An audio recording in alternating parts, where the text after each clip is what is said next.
this is one of their mobile kitchens that they actually is that even some what I call habitual beautiful Stop and Shop in the Wilton penalty, but it was actually a tax, and that it. Absolutely.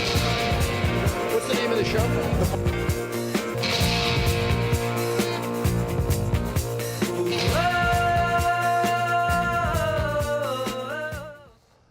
Good evening and welcome once again to the Marty Heiser Show. It is raining. That's right. It's raining again and again and again. There was 12 days in May where it rained 10 days. I know this because I have a painting business and you can't get any work done when it's raining. So if whomever you pray to, if you could just hold off on the rain, that would be a big plus. But it's a good night to just settle in because we have a very entertaining, interesting show. My first guest is Leah Jill Levitt, and she has a fascinating job, and she also has a fascinating relationship with her now passed grandmother who helped her grow up, and she gained an incredible appreciation for senior citizens and those that are going through the end stages of their life and how much they actually have to offer.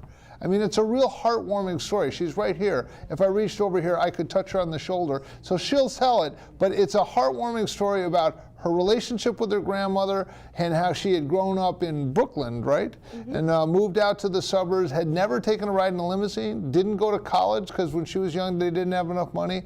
But her granddaughter took her to those places and she gained a new appreciation for seniors. And then after that, we're going to have, really our very own basket of deplorables. And by that I mean Dave Straight and Alex Carcinini and myself will be knocking around some of the issues of the day. You're welcome to participate, calling in 203-438-2003.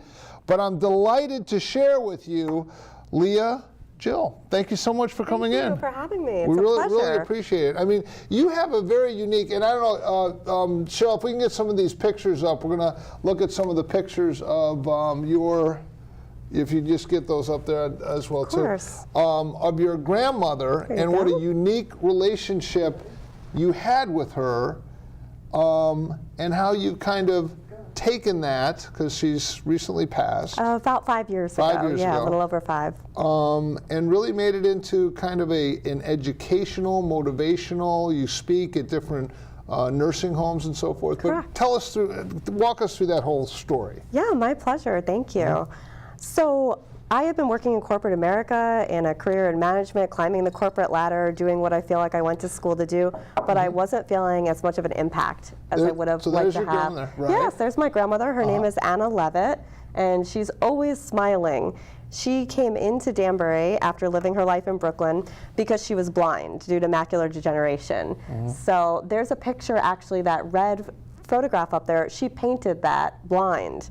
It's pretty impressive. Before she had entered the nursing home, she had never had exposure experience with art. I don't want to steal your story, but tell her how she wins at Scrabble all the time and how she would play with you. Oh, indeed. So we played on a team, and when I say that I really grew up in a nursing home, that was my experience. So I learned my SAT words at 3:30 on Friday afternoons playing Scrabble with her and this Scrabble shark named Muriel. And Muriel always beat us. And the one day that we were able, in collaboration with one of the recreation women who worked there, Joanne, she announced it over the PA system. There was so much excitement that someone had beaten Muriel. So like someone beat Michael Jordan at horse or something like that. Exactly the same thing. You're right. So we had a lot of unique experiences there. But Scrabble was a big element of our relationship. With her being blind, I would whisper the tiles in her ear, and she was so sharp and savvy, she could actually formulate words, and then she would tell me to place them on the board since she couldn't see. Wow. So we always played as a team together. It's almost like people that can play chess without looking at the board. It's amazing, isn't it? Yeah, I mean, I have enough trouble with Scrabble because I'm not the best speller in the world anyways, but to be able to do it and not see the words unfolding, especially when you consider the dimensions and stuff. But so what do you think drew you to this really more intense relationship with your grandmother? I mean, sometimes I think in some cultures, like, and by the way, fascinating lady, she's visited 50 different countries. Correct. You've been to every continent except for Antarctica. But yeah. that's just like a big ice thing. Well, I guess It's going to happen one day. Okay. You've traveled to all these places, so you've really delved into different cultures. And different cultures, for example, in Japan, it seems like seniors are celebrated. Celebrated, you're exactly right. I think it's an American issue. And in South America too, the elderly often live within the home. And as I talk to a lot of friends, even in Europe, about nursing homes, many of them have never heard of the concept. It's so foreign because they feel like those are the elders and they should be taken care of and almost revered. Like in India, for example, the elders are revered and they're the wise people in the village. And so it's very fascinating to me how they're often overlooked in the American society. And I am the most pro-nursing home person that there is, because I feel like when my grandmother came to live here, her 2 sons were working full-time.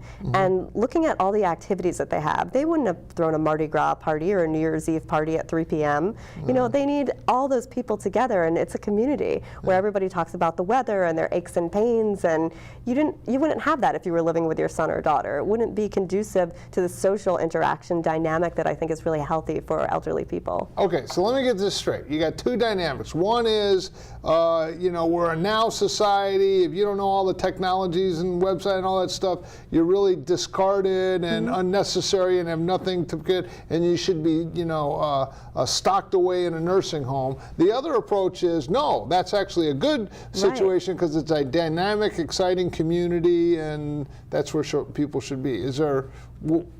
Is it either or kind of a little? I think it's so personal, you know, to whatever your familial situation is. I think now as people are living longer here and as people are working longer, because, you know, there's not as many pensions and things like that, financial planning to live a lot longer than the life expectancy that was a couple of years ago, it takes somebody, I think, out of their comfort zone a little bit, and they maybe have to work and retire later than they had initially expected. So I think in societies where there's more people around and you're living in these communal structures with cousins and aunts and uncles, it's a bit more conducive to be around the elderly people and keep them within the home. I think in America you have 2-parent working families, a lot of divorce, all kinds of different dynamics, and it's not necessarily the best for a person to sit. Imagine if your son or daughter works all day, you're going to sit in the home alone, and you don't have any stimulation. So to me, a nursing home is a great opportunity to have that health care. If you fall, there's a nurse outside your door, and then there's so much stimulation, activity, out trips, field trips, you know, doctors come in and see you. So it's that convenience. And I think depending on your skill level, if you're a person like my grandmother was blind, you know, having her in a house with a bunch of sets of stairs, it wouldn't have worked. So in a nursing home, you can avoid all of that. I remember saying that people should try to maintain their independence as long as they can. Yes. You know, not be, you know, put into a nursing home or something like that prematurely, but when they're ready, when they... I think you want to put yourself in, and what's interesting is my grandmother had always said, I put myself into a nursing home. My father and my uncle said, why don't we look at assisted living? She said, I want a nurse right outside my door. She decided that being blind and being a little bit unsteady on her feet, that it would be more comfortable for her. She put herself in. She had a great attitude from the beginning, and she really blossomed as a person. And so in my book, in the story that I wrote about our relationship. And by the way, the book is called Ain't She Sweet? Because that was my grandmother's favorite song to sing. Okay. And so it's called Ain't She Sweet, a coming of old age story. And she was amazing because she had a relatively unremarkable life in Brooklyn, raised 2 sons, cooked, baked, did all of the matronly things, stopped working after she got married. And she came into this nursing home and became this prolific blind painter. She actually ran opposed for the president of the resident council, beat out another woman. Yes, you had a whole campaign. Yeah. It was and then when I ran for student council president, she was able to give me advice from her campaign. I see. So it kind of translated nicely, but she had a run of 14 years there as the president, re-elected every year. Wow. And there's a lot people don't know about nursing homes and the amazing amount of stringent requirements and regulations. So when the state of Connecticut would come to make sure that the nursing home was in adherence to all the regulations, my grandmother was the person, like the representative of residents, who they would use to accredit the nursing home for state regulations. So that was another kind of amazing, I guess with her role as president, she started getting into politics and yeah, into this whole regulatory scene where she would be a person that they would interview without any staff members present. Oh, wow. So it was really interesting. That's great. Okay, so now you have various speaking engagements that you will do, many at nursing homes. I saw a couple of them online. I kind of dipped into that. And then you talk about redefining aging. Yes. You know, and I love what you said about your grandmother when she finally did pass away. You said at the end that she wasn't scared. You said that she always said to live exactly the life you want until you are tired, and then you can die. Absolutely. It's a great perspective, right? Yeah, I mean, I think so. And she found that watching my grandmother's death was that it was not scary. I feel like that was important to share. Because lots of times there's so much fear associated with death. But when my grandmother passed away, she did not struggle at all. She really had a peaceful transition.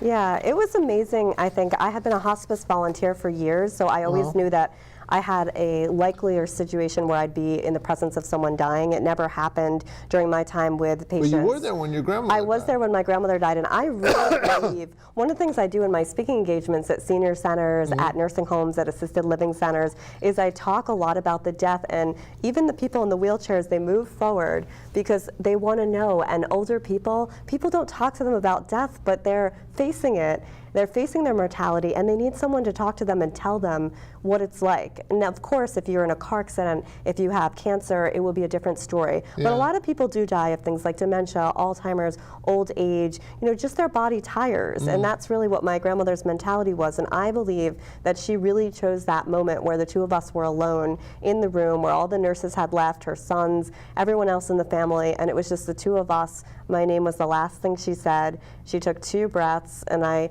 had learned to take the pulse, and I knew that exact moment when she transitioned, and there was no gasping or struggle for air. It was just like the most, and she said that morning, she said, "I'm going to die, I'm very tired now." And she hadn't been sick, there had been no, emergency or anything like that. She just said, "I'm 99 years old," and I said, "I'm not ready," and she said, "But I am, and you have to prepare yourself." It was just so poignant. Wow. And is that something that you talk about when you go to? Yeah, I talk about it a lot, and I notice, like I said, that many of the seniors, they get on the edge of, I wouldn't say their seat, their walker, their wheelchair, or wherever they happen to be, and they soak that information in because, like I said, I think society is hesitant to discuss death with older people, even with younger people. It's a taboo topic, and I think my hospice training had really prepared me to understand and to talk about that. Of course, it was personal when it happened in my life, and I wouldn't say I could talk about it as well as I can now 5 years ago. But for me, that was the final gift that she gave me, was due to the closeness of our relationship, really having that intimate moment between the two of us where she passed while I was there. Wow. If this is too personal, you just tell me, but are you religious? Do you believe in heaven and that there's an afterlife, or when you die, that's just it, and it's best to be as peaceful as possible? What's your view so we on were that? raised in the Jewish faith, and there's not really a heaven or a hell so much as this idea I was taught as a child that if you're a good person, your soul lives on. And I like to think that really with my grandmother, when I've been in the process now of designing my ideal career, everything about her that's positive. Anytime I've received a compliment, I say it's all my grandmother. I always give her full credit. And I think that her soul is really living on through this dream career that I'm undertaking, trying to be an inspirational speaker for the elderly, publish hopefully the world's first happy book about nursing homes. There's so much negativity out there. And when I say that, people always take a moment to pause because they've never heard of such a thing like that. I mean, somebody with a positive experience, during our 19 years together in the nursing home. Well, you said something funny. You said, like, when you were going to visit her and you were in your teens? In your teens, you're like, you said you were kind of like a rock star going in there. I got all the attention. You got all the attention. Nursing somewhere, they gave you snacks. Everything. I thought it was like a summer camp and stuff. Yeah, that's. I mean, it was a fun place. I think when you're young and you enter into maybe a hospital, you don't have the same societal stigmas that you necessarily get as you're older, and then you come to understand things in a different way, where I think they're a bit biased. So as a youth, I had gone to summer camp, and the nursing home seemed to have either equal or better food, I would say.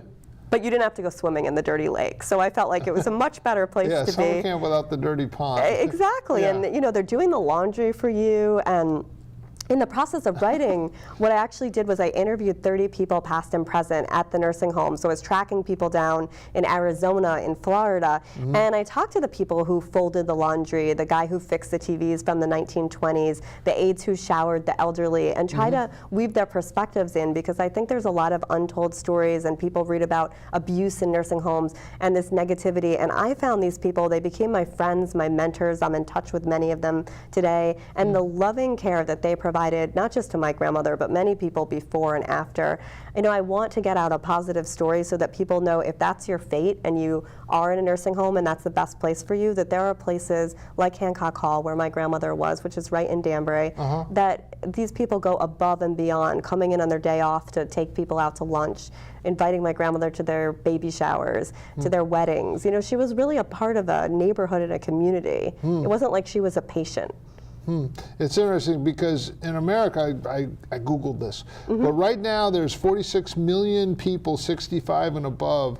By the year 2060, which seems like it's a far way off, but it's really kind of right. There'll be 98 million people aged 65 or older. And so this is something, as the baby boomers age, this is something that many, many families are dealing with. You know, do we put in the electric chair that goes up the stairwell and keep grandma here? Do we put her in a home? Is that mean, or is that the best place for her? My parents are kind of interesting. God bless them. They retired. My dad retired when he was 55. My mom and him moved down to Asheville, North Carolina. I love that town. Yeah, it's great, and there's a big retirement community there. But first, when they moved there, they built a little house.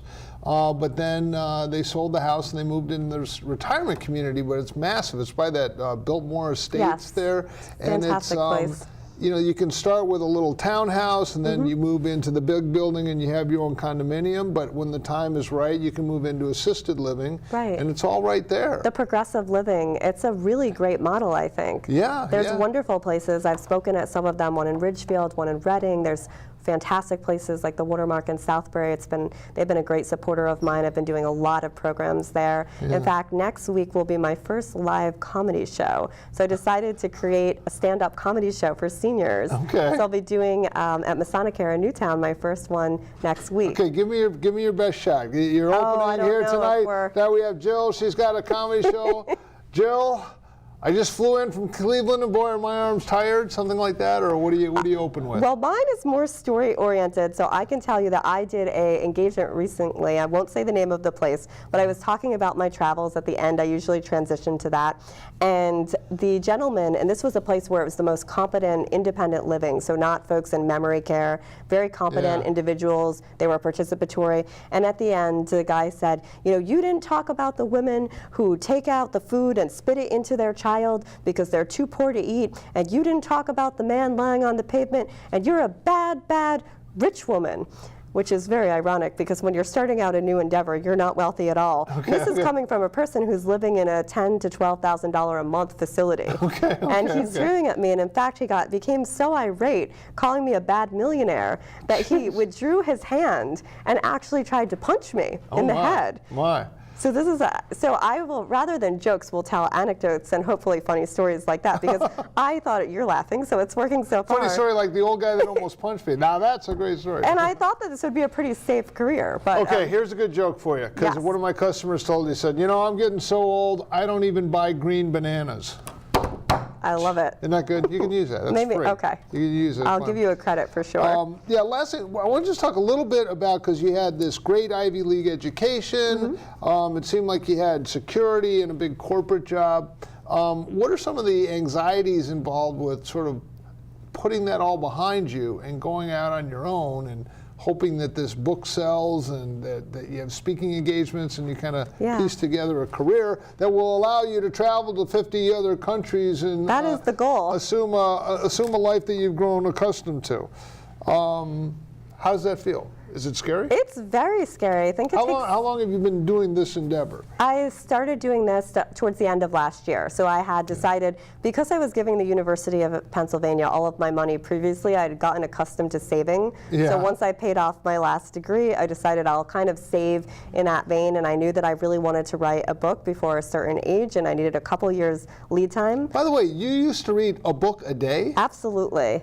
An Are you avid one of the, reader. my director here, Michael, is a member of Mensa. He doesn't mention it. I have to pull it out You of have to him. He pull doesn't it. wear a jacket. He's modest, Member of right? Mensa. Yeah, but are you like incredibly intelligent? I mean, I'm thinking Ivy League, reading a book a day, writing a book, that kind of thing. I think I'm very book smart in life, but I was never street smart until I started traveling alone. Okay. That really pushed me. Before that, I was pretty sheltered, kind of clueless about a lot, and once you start traveling alone to continents where you don't speak a word of So the you're native walking language. around Zimbabwe as a Caucasian American that some have referred to as a millionaire, like the older gentleman there. He was the only one, and He's he'll the be only the one. first and the last one, I But can that tell you was that. that helped you to get your street smarts pretty It quick? helps you get your bearing. I mean, you really have to be, I think, so independent, and you have to be confident. You have to walk around like you know exactly what's happening and your surroundings. And I've had a lot of interesting experiences getting on the wrong tour bus in Turkey, where it ended up being a all-Arab tour for Muslim people who had never seen snow. Imagine. And so we got on the bus and everyone's head was covered and they were wearing a full hijab. And so, you know, I've got this long hair that's out and it's not covered. It wasn't covered. And 3 hours we're driving, no one spoke English, and then the bus boards a large ferry.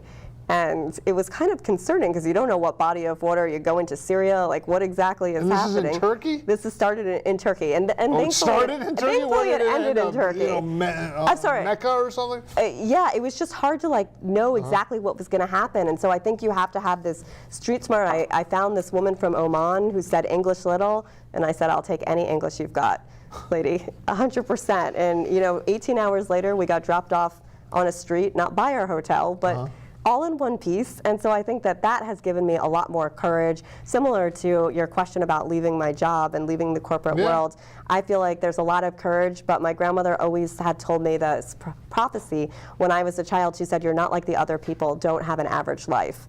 I don't know who these people were, and I still don't know, and it never mattered, but I always feel like I have to chase whatever seems important, and I wanted to create a structure where I could do something more meaningful to positively impact society. Well, you've traveled to 50 countries. You've been to 5 out of 6 continents. Are there 6 continents? I think there's 7. 7, there you go. So you've been to 6 out of 7. All I know is you're missing Antarctica. One day. One day you'll get there. You've traveled the world, and many of these travels are solo travels, Correct. which to me is very impressive. Thank You've you. written a book a day, you've graduated from an Ivy League school, and now you're starting your venture. If people want to get in touch with you or hear more about the book, they go to .net. ain'tsheSweet.net. Yeah, so there's a lot of information there about the book synopsis. Later on in June, it'll be starting to be sent out to agents, so I'm excited about that process. I've had one already request a full manuscript. So fingers crossed. It's very hard to get a book published, but I feel optimistic, certainly. And then there's a lot of information about my speaking engagements. There's some different video samples. So I've got a lot of speaking engagements coming up. Locally, I've done New York and Connecticut. We're now in talks for Massachusetts and New Jersey, and I plan to take it as far as I can, and maybe I speak in Zimbabwe. Zimbabwe, that would I will be there in That's October. a whole other story, Zimbabwe, because I have some, but it's good that you went there, and I'm very impressed. And thank you so much for coming in. It's my pleasure. Thank you for having me. I appreciate it. really And when your book appreciate is out, I want a copy. You can count on Okay, it. you know this guy, Tom Martin. He's like the PR whiz kid of Fairfield County. He knows how to get in touch with me. So Absolutely. Well, thank you so My much for pleasure. coming in. Thank you so much and for the having book me. again is Ain't She Sweet? ain'tsheSweet.net. Go there. That's how you can get in touch with my guest. And if you would like to have her come and talk, I think she would be a wonderful guest. Okay, next up. We're going from kind of like the beauty to the beast. We're going from Boy, that hurts. the White House to the outhouse. We're going from the garden party to the skunks.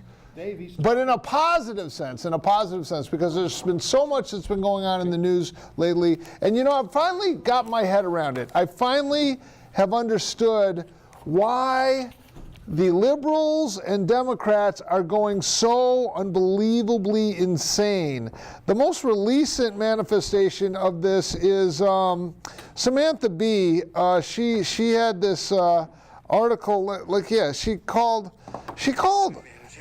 like Ivanka Trump, who's the daughter of Donald Trump, just like kind of the worst thing that you can say. If there's small children around, you may want them to exit the room, because it's a word. I mean, I have 2 daughters, a granddaughter, a wife. It's a word you just never say. It's like beyond what you have. When we're ready to show the video, I'll just show what we're talking about. But I've given this a lot of thought, because I too have friends that are liberal Democrats, and they were upset when Donald Trump got elected, but they are going through the 5 stages of grief. What are those 5 stages? Denial. You remember denial. That's when, oh no, this can't be, we need a recount, And then there's anger. I think that's what Samantha Bee is on. If we can show this video, here we go. Small children around, you might want to have them leave. Way over the line, comedian Samantha Bee going after Ivanka Trump using an extremely vulgar term. Listen to this. Let me just say, one mother to another, do something about your dad's immigration practices, you feckless. He listens to you. That's a C word.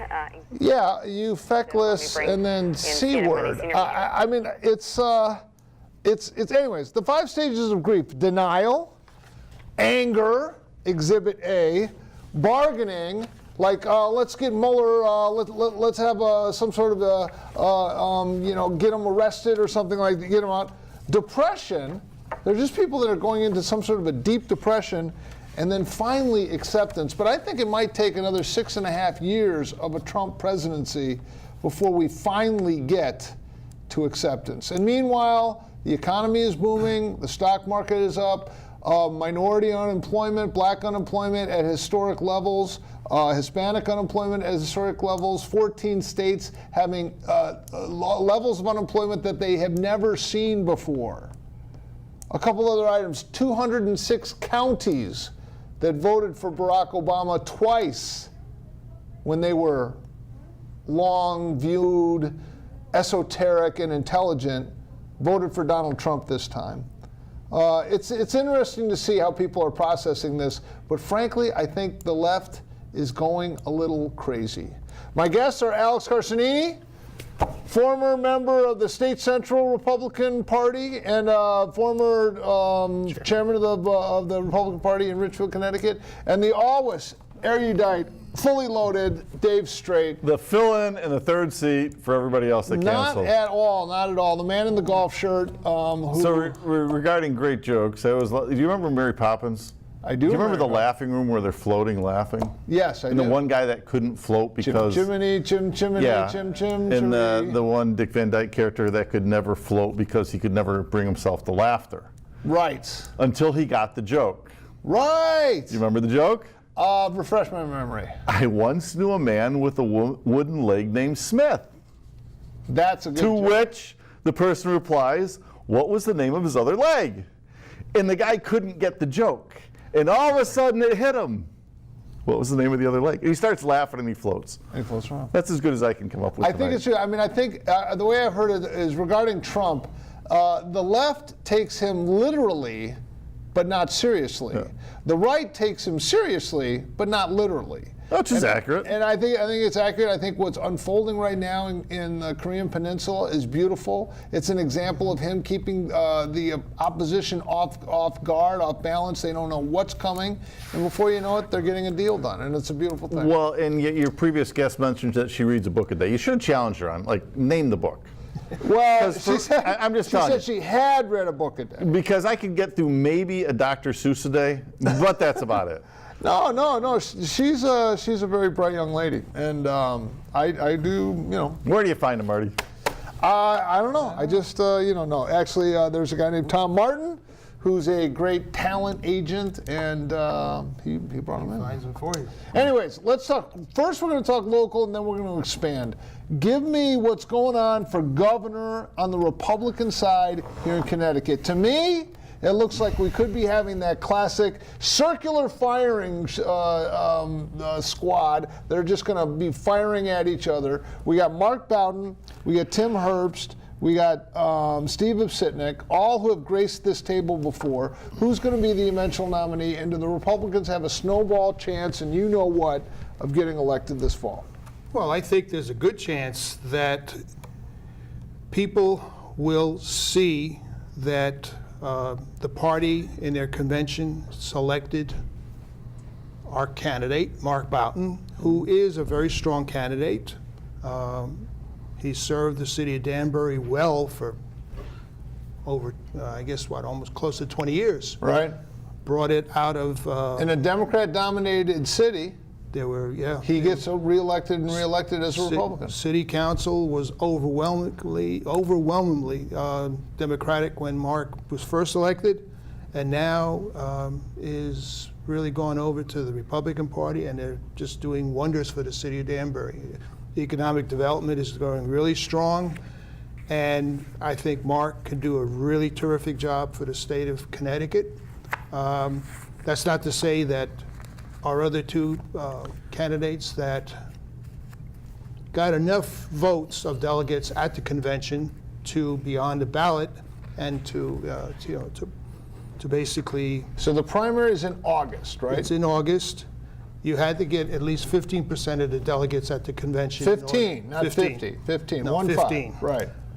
Unfortunately, nobody really got the majority, so as a result, they're running. Is a primary a good thing or a bad thing? Is a primary good because it invigorates a candidate and gets everyone out? you Or is it a mentioned- bad thing because we shoot each other and then? Well, yeah, you take our mentioned ball, that. That's go what home. it is. It's a circular, Firing firing squad squad. of shooting at each other, dragging all the negative things out, and as a result, you're helping the competition, and that's not a good thing to do. I'm a firm believer in Ronald Reagan's 11th commandment: speak no ill of other Republicans. We're all sort of working towards the same cause. I like that. Don't speak ill of your fellow Republicans. Yeah. Said the guy who got the nomination, and he was caller. What do you think? Do you think Mark Bowden will be a good governor? Marty, it's hard to say. I was calling in with a different question, but I'll No. Well, yeah. Go ahead with your question.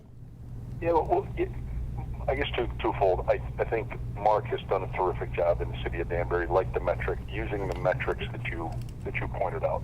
Economic growth is good. He's crossed.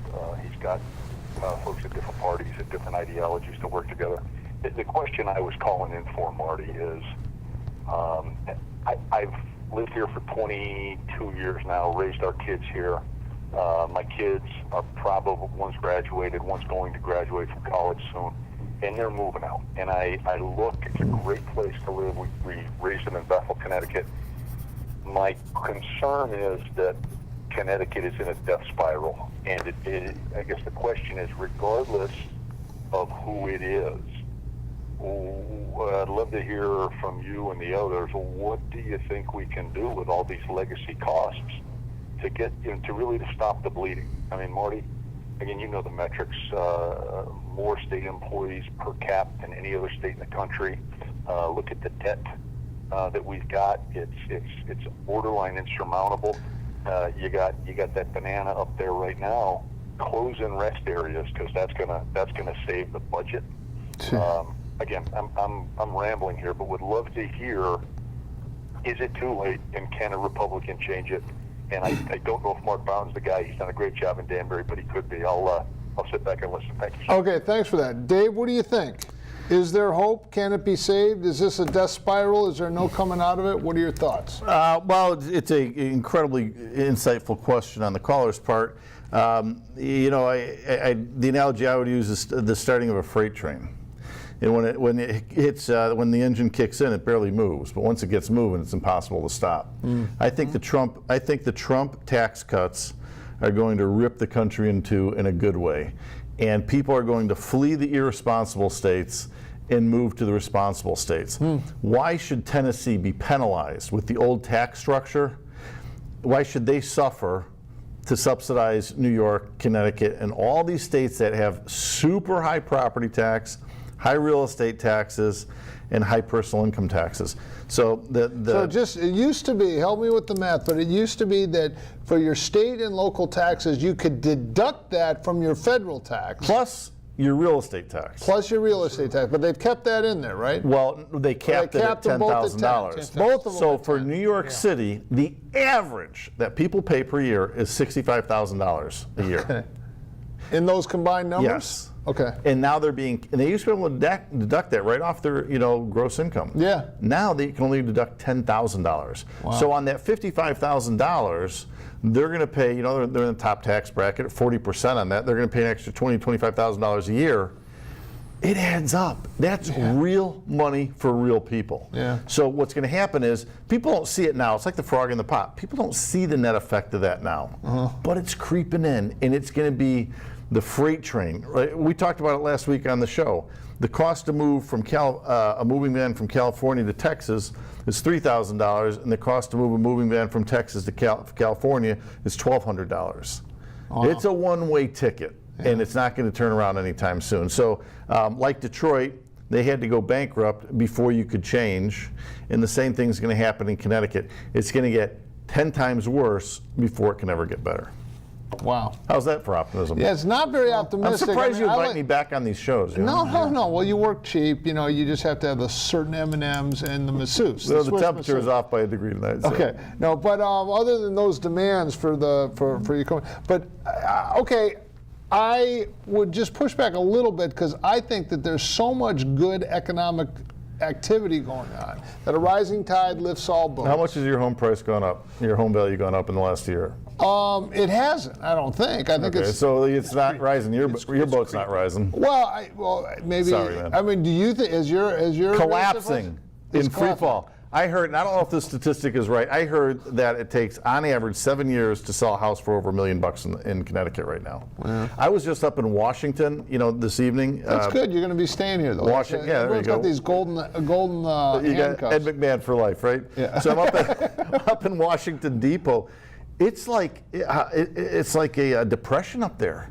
I mean, there's all these empty storefronts everywhere you look. Every home is for sale. It's a real depression up there. There are pockets in Connecticut that are just in dire straits. It's not going to turn around anytime soon because you got knuckleheads, on.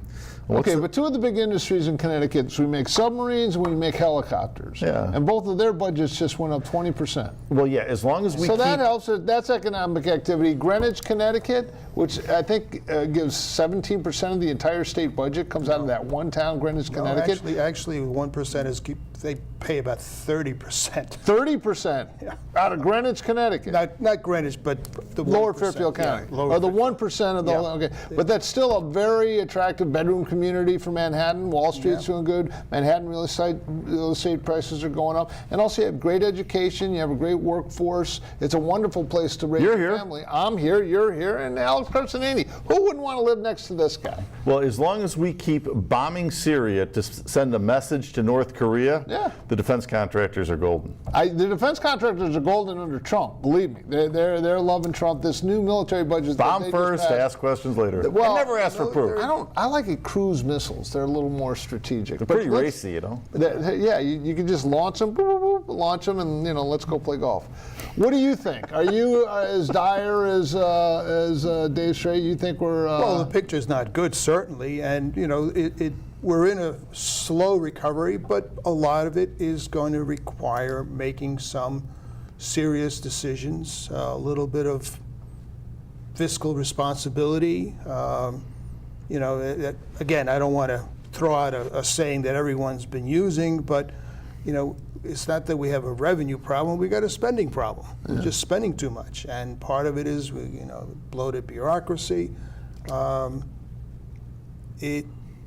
It's going to take time. I agree with you there. It is going to take time. I've got a bright spot if you want one. Please, I need one. So you're familiar with Supreme Court? Legalize marijuana? Supreme Court Justice Gorsuch. Yes. Okay, so somewhere in June and July, the Supreme Courts are expected to rule on a law that will no longer require teachers they're going to make union dues for teachers voluntary rather than mandatory. Okay. That's a bright spot I because agree with that. Connecticut, the thing that's holding Connecticut hostage is what? Teachers unions, public employee unions. Well, all the state unions. Yeah. And until you can break the power grip that the unions have on the state, we're toast. And Gorsuch is expected to be the swing vote because the last time it came up for a vote, it was a 4-4 vote. Yeah. But because Scalia wasn't there. But now Gorsuch is in there. Clearly he's going to be the swing vote. It's going to go 5-4. And all of a sudden, all these people that are in these unions are being forced to pay into a union that pays 95% of their dues to Democrats and Democrat causes, Right. are going to be able to say, not anymore, not on my time, and not on my dime. So you're going to see the union severely weakened, and that's going to be a really good thing for Connecticut. All right. It's something to hang your hat on. What do you think of my analysis on a national level? It's got to be right. Okay, fine. Well, no, right. What do you think about my analysis on the national level about what's going on in the public discourse?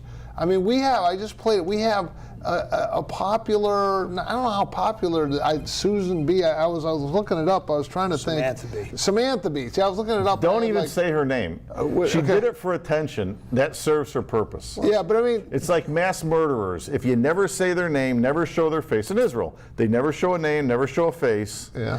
It really tends to suppress it. Okay, but I mean, the discourse is just getting so coarse. I mean, to call someone a feckless C-word, a woman, while showing a picture of her and her little baby.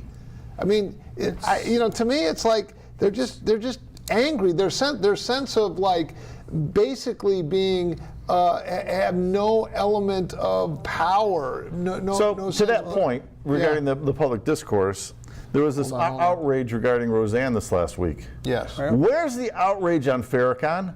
The Democrats and the left love Farrakhan. They can't get enough of his anti-Semitism and racism. Yeah. Where's the outrage on this lady that called the president's daughter a feckless C-word?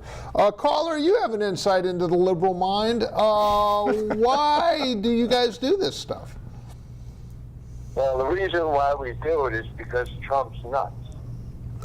Because Trump's nuts. When the president of the country is nuts, that's what happens. He's trying to relate to the left. I think there's a ray of truth in what he's saying. He's saying they're just doing it because the president's nuts. In their view, they're nuts.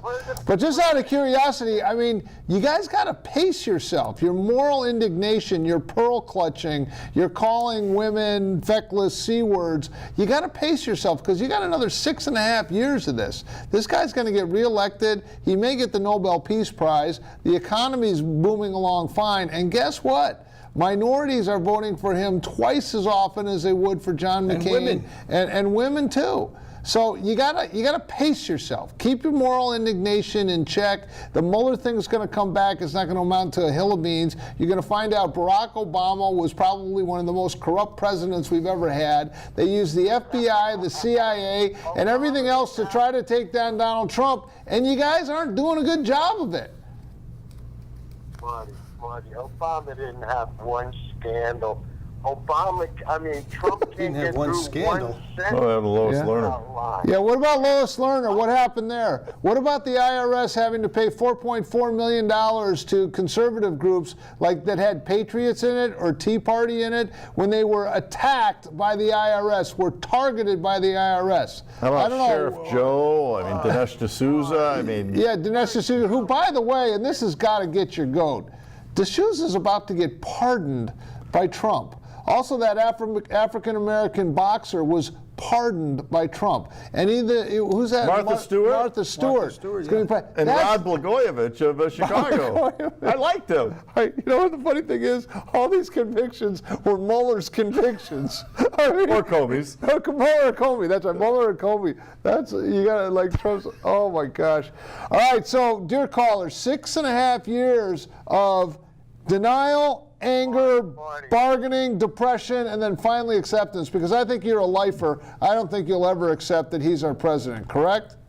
Marty, Trump's not going to make make it through his first term. Like you said about his first term. You know, just the other day when he at his last round, he gets up there and he says that he gave the United States the biggest tax cut in history. 100% true.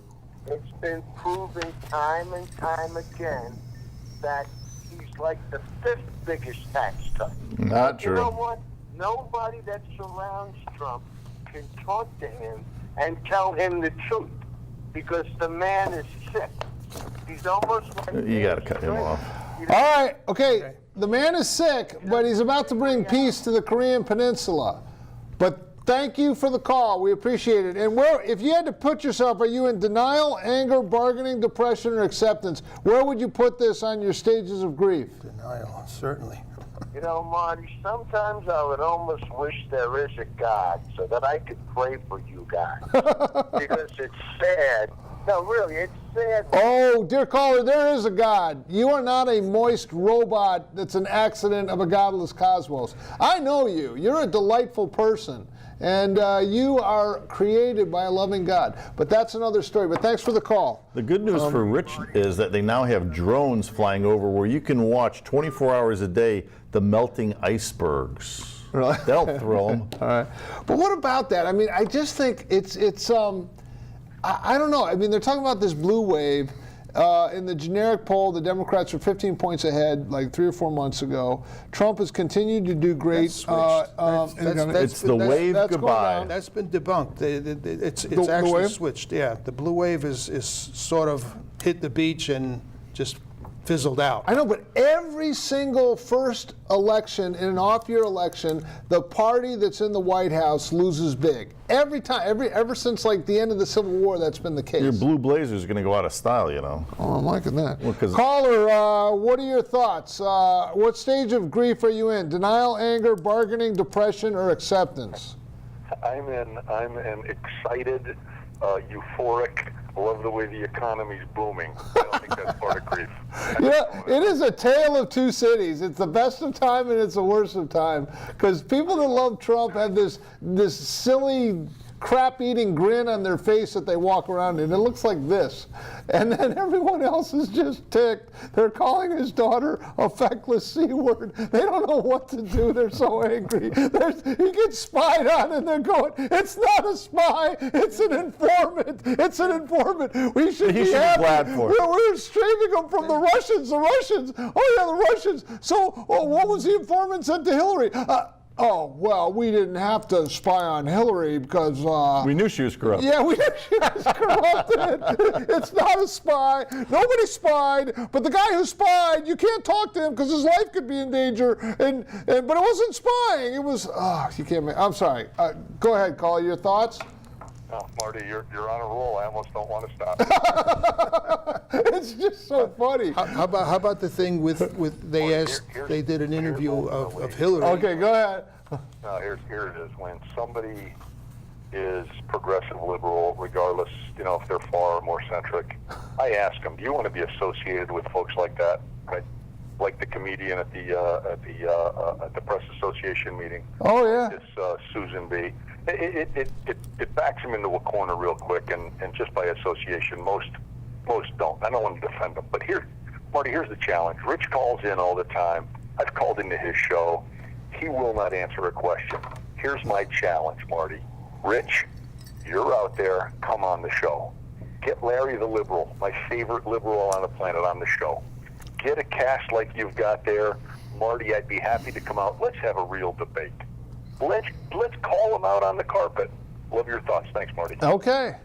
All right, Rich, that's it.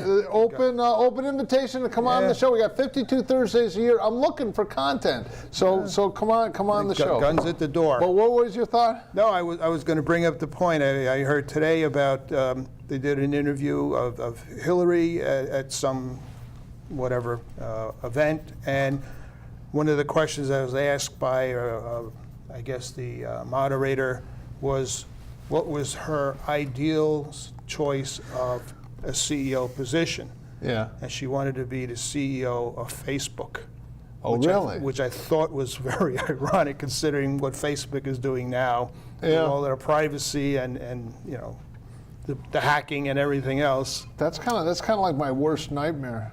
Hold on, someone's answering the bell. So, Rich, are you going to come on in next Thursday, 9 to 10 p.m.? He wants to watch the melting glaciers. Thursday, it's a date, and tell the guy that was just on the phone, I'm going to love to sit down with him. All right. Tell you what, I'll go against the three of yous, but I'll tell you what, just for shits and giggles, I'm going to bring a buddy of mine with me. Okay. God, it's going to be a gangbang. We'll let you have 3 against 2. How's that? All right, I'm penciling you in here, Rich. Next Thursday, it's done.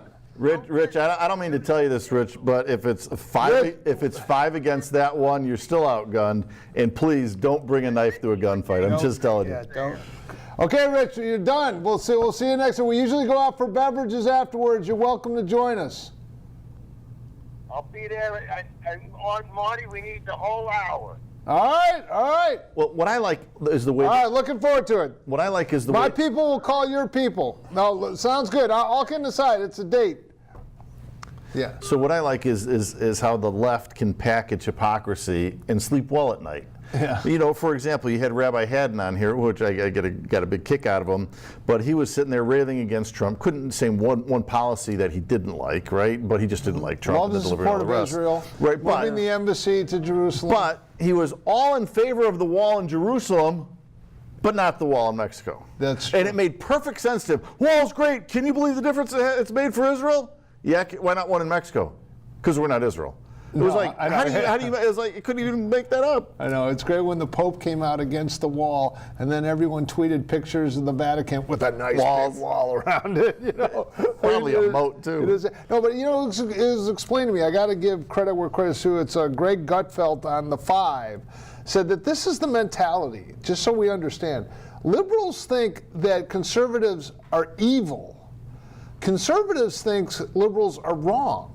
And we think that, well, if we just sat down and said, no, actually tax cuts work very well. Actually, here's a video of JFK calling for tax cuts. Actually, we just had the dean of the business school from WestCon on last show, and I asked him, did the Reagan tax cuts actually increase revenue to the government by twofold in the 1980s? And he said, yes, that's true.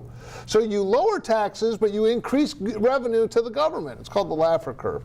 But so conservatives think, well, if we just sit down and talk to liberals and, you know, bring some facts in and some data points and stuff that they'll understand, and we'll have a common understanding. It's not true. Liberals think that conservatives are evil. When Hillary Clinton said we're a basket of deplorables, that's what they really think. Homophobe, xenophobe, all these things. They just think we're evil. So you can call someone a feckless C word, a woman, while she's holding her baby. You can call her a feckless C word, and they applaud. Yeah, that's great. You can hold up a severed head of a sitting president while blood drips off it, and they're going, oh, that's great, because they're evil.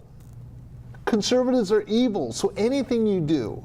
I heard this because when the IRS was attacking conservative groups, there was a letter to the editor in the Ridgefield Press that said that those conservative groups were tax frauds or tax cheats. When you have a government, because of your political view, sending the IRS. And then when you have a candidate, okay, Trump, maybe you don't like his personality, his brash personality, but you have the FBI putting wiretaps on the phone of a competing campaign in a democracy, and the liberals are like, it wasn't wiretaps, they were just watching. And there wasn't a spy. But they didn't bother to tell Trump. No, they didn't bother to tell Trump. No. And where was they were protecting him, was the spy in the Hillary campaign says Russia was this big dangerous thing? It's not that they think we're wrong. It's that they think we're evil. Well, and you know, conservatives, when you look at a liberal and you say, you know, you're in favor of abortion, late-term abortion, it doesn't matter, killing babies. Oh, there's video of them killing babies and then selling their body parts. Really, you want to talk evil? You want to talk like Mengele-type experiments on life in its most vulnerable form? And conservatives are evil because we want to have lower taxes and less government involvement in our lives? I mean, that's what it is. So all this debate, it really isn't going to amount to a hill of beans. I just think you got to win elections. It's a democracy. and hope that they don't have the reins of power. Because when liberals seep out of the faculty lounge and try to implement their policies in real countries, you get Venezuela, you get Cuba. It's a big frickin' mess. It just is. Sorry, I digress. Your thoughts? About your speech there? Just about anything. You're going to sleep good tonight, Marty. Glad you got it off your chest, I Marty. got things to say. I got a lot on my heart. Well, I mean, everything you've said is true, and unfortunately, we're never going to convince liberals. Never. And It's fun talking to them. Well, it is. They're so To sincere. an extent, it is, and the arrogance that they express about our positions it's frustrating, especially when you see it working. Well, I don't. What's It's funny. it going Like to take? A total collapse? I'm not sure how frustrating it is right now. I'm not going through any of these stages of grief. I'm going through stages of joy. I'm going through stages of what did Trump say next? I'm going through stages of the economy going up, the stock market going up, unemployment going down, and I'm seeing African Americans and Kim Kardashian in the Oval Office. I'm seeing a sense of transparency and opening. How many times did you hear from Barack Obama? Trump never stops talking. He never stops tweeting. You know exactly what he's doing. And I'm seeing a guy for once fighting back against fake news and narratives that are just simply wrong. And I'm enjoying it. You want another bright spot? Absolutely. The Philly Fed Index on the How is the Philly Fed Index? I was just making fun of me? I was having a bowl of Philly Fed Index this morning. I get the frosted ones because the Philly Fed Index chips with the frosted. You really don't deserve me. Now, what does the Philly Fed Index say? It had the best new orders print in 45 years. Really? That's actually good. Do you want to know what the Atlanta Fed said? What did you want to run off a string of jokes on that now, too? No, well, I like the crunch berries with my Atlanta Fed Index. Projected 4.7% GDP growth for the second quarter. 4.7? 4.7. We haven't seen that. Do you remember when Obama said, we can't sustain anything above 2? Those days are gone. Yeah. Trump did it in 90 days. Oh, my God. Okay, you want to pivot to another interesting topic? Sure. This is way out of left field. Go right and you ahead. can make fun of me on this one, too, Marty. No, I embrace Let's talk pot prices. Pot, marijuana. Yeah, marijuana prices. Go ahead. I use a nickel bag, $5, right? we- It's like 3 fingers. It's in a baggie. I'm having a flashback to the 70s. Well, I'm convinced that about 2 or 3 years ago that that Washington actually tuned into the show, because on the show we said if you legalize marijuana, what will happen? Prices will collapse.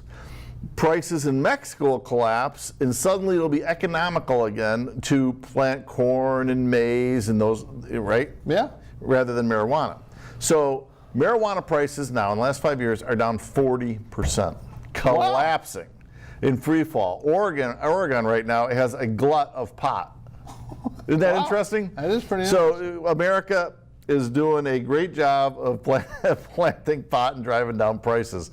I don't know nobody should really be smoking pot. I don't see much good. Okay, but so prices are down. next year, you'll be here, Rich. You're coming in. Next week, we're going to have a debate. He wants to have the whole hour. We'll see what we can do. Alex, you want some of this? We can do tag team. You can jump off the ropes and, get. As long as I don't have to put the makeup on again. Shout out to Tony, Mr. Simon. Shout out to Tony. Thank you for my guests today. It was a really good show. And as Americans, I would like to think that we could all just get along. The Rodney King mantra. Let's all just get along. It's going to be fine. It's only 6.5 more years of Donald Trump. And then after that, it might be Donald Jr. for another 8. You never know. You never know. But he is our president. Too much, by the way. He is our president, and let's hope for the best. And here's hoping that this Korean thing works out well, because I just want to see the Nobel Peace Prize and heads exploding as he gets it. All right, good night, and thanks for joining us. Next week, Rich is coming in. We're going to have a big debate. It's going to be fun. Good night.